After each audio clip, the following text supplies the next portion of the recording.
Using this protocol, high-quality bacterial cell lysates can be produced using only broadly available common laboratory equipment, making cell-free gene expression easily accessible to most researchers.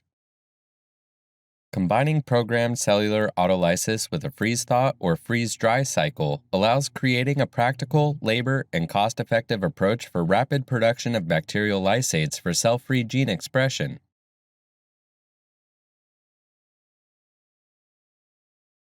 Begin by using an inoculation loop to streak the cells of an autolysis E. coli strain onto LB agar plates containing 50 micrograms per milliliter ampicillin. Then incubate the plates at 37 degrees Celsius overnight.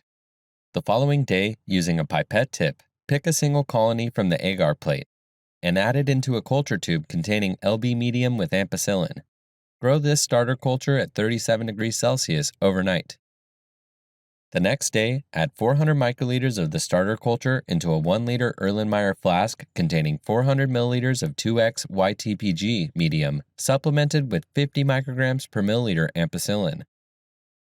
Incubate the culture at 37 degrees Celsius with shaking at 300 RPM. Using a spectrophotometer and an optical cuvette with a 1 centimeter path length, periodically measure the culture's optical density at 600 nanometers. When the optical density exceeds 1, begin diluting the culture 5-fold before measurements to ensure that the measurements remain within the linear range of a typical laboratory spectrophotometer. Once the optical density of the 5-fold diluted culture reaches 0.3,